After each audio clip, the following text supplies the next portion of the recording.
At 80 years old, Eric Clapton no longer speaks with the urgency of a man trying to prove himself, but with the calm honesty of someone who has survived fame, loss, and reflection. When he talks about George Harrison now, it is not to settle old rumors or reopen wounds, but to finally put truth ahead of myth.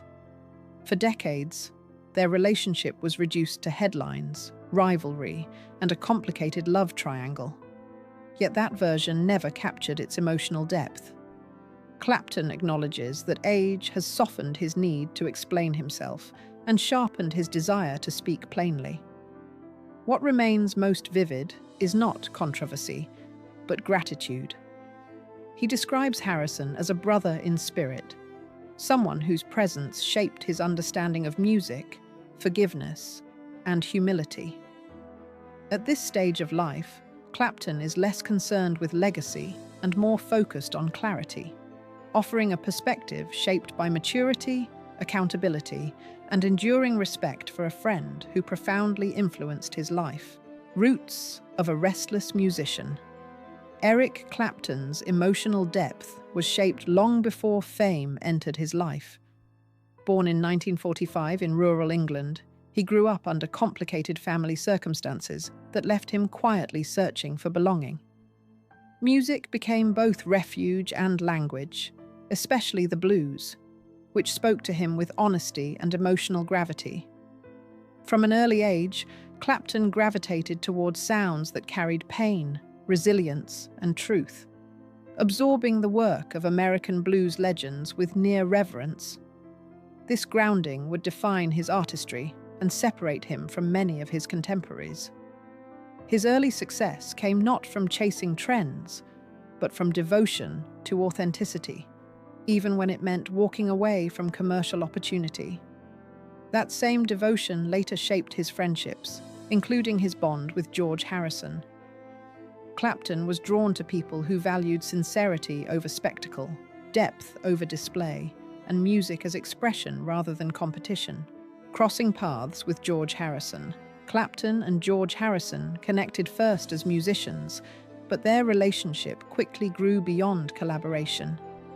Harrison admired Clapton's command of the blues, while Clapton respected Harrison's melodic restraint and spiritual sensitivity.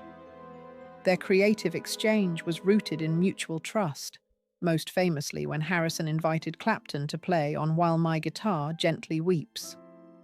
That moment symbolized acceptance rather than rivalry. Clapton has since reflected that Harrison never treated music as a contest. He approached it as a shared language. Their conversations extended beyond guitars into philosophy, faith, and the pressures of fame.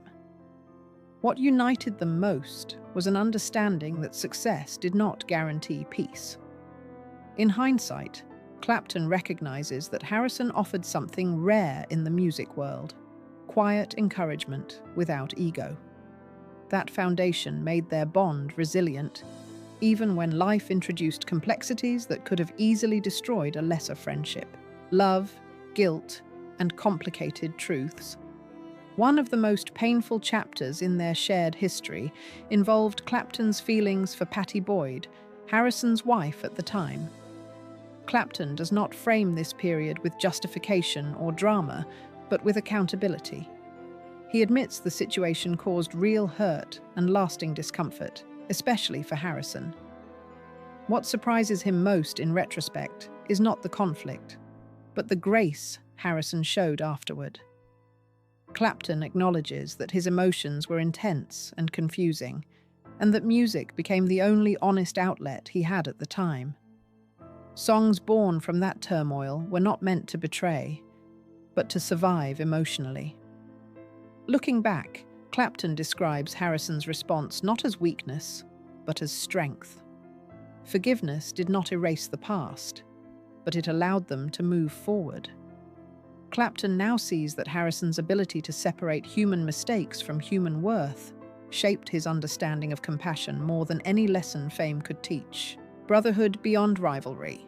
Despite public assumptions, Clapton insists there was never true rivalry between him and Harrison, only contrast. Where Clapton played with fire and urgency, Harrison played with restraint and reflection. Those differences created balance rather than tension. Late-night jam sessions were less about proving skill and more about discovery, laughter, and shared curiosity.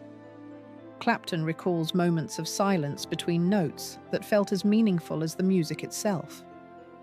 As years passed, competition faded completely, replaced by respect, shaped through shared experiences.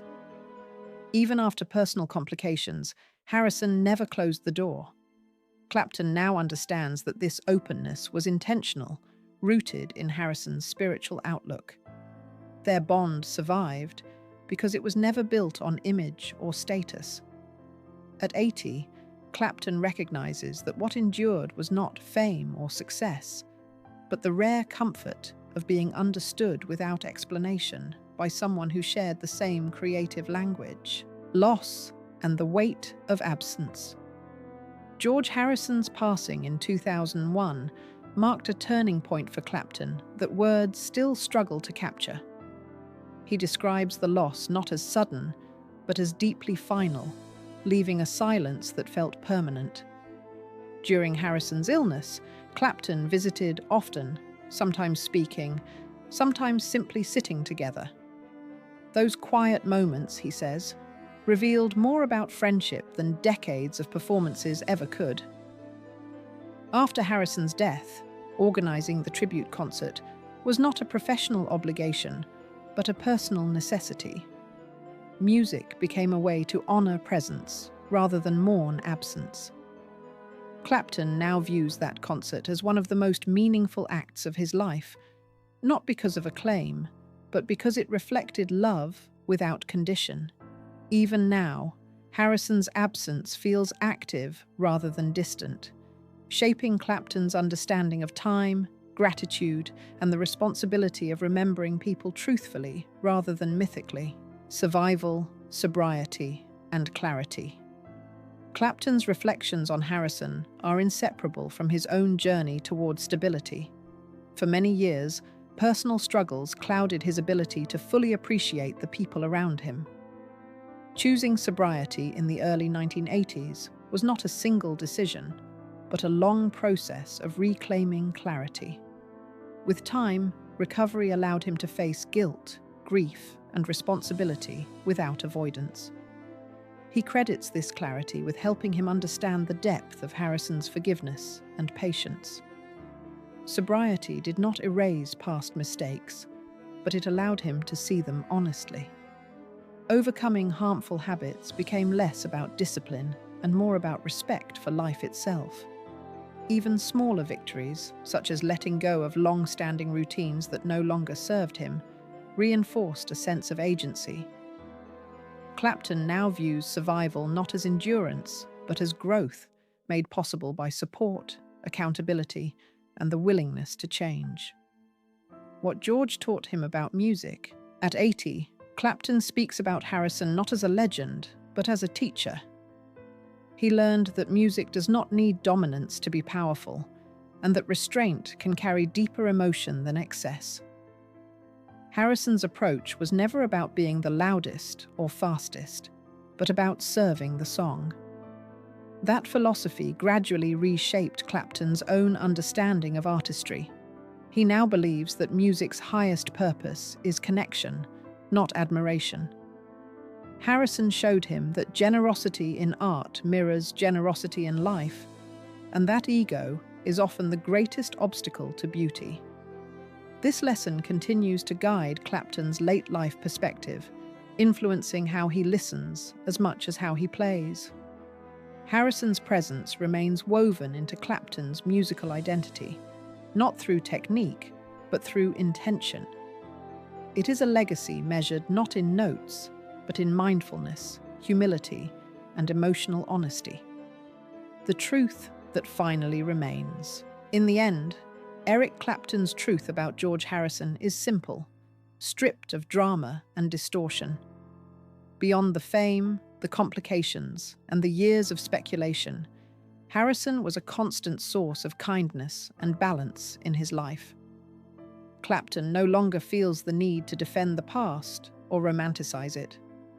What matters now is acknowledgement, gratitude, and remembrance. He misses Harrison not as a fellow icon, but as a friend whose presence brought calm even in difficult moments. At 80, Clapton understands that some relationships define us quietly, shaping who we become long after circumstances fade. George Harrison was one of those rare people. The truth Clapton finally tells is not about rivalry or regret, but about love that survived imperfection. And that truth, spoken without urgency, may be the most honest tribute of all.